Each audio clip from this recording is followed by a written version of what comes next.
होली में मैं लेके आ रहा हूँ एक नया गाना।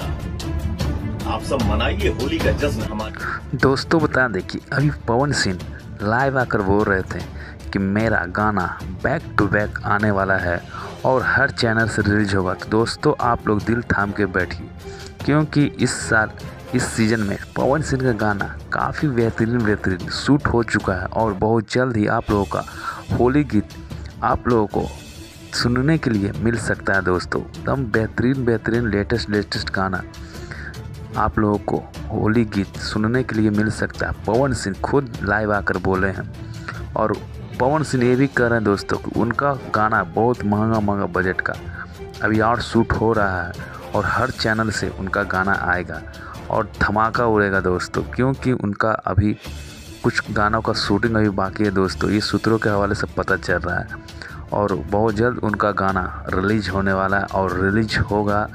आगे की खबर आप लोगों को अपडेट देंगे।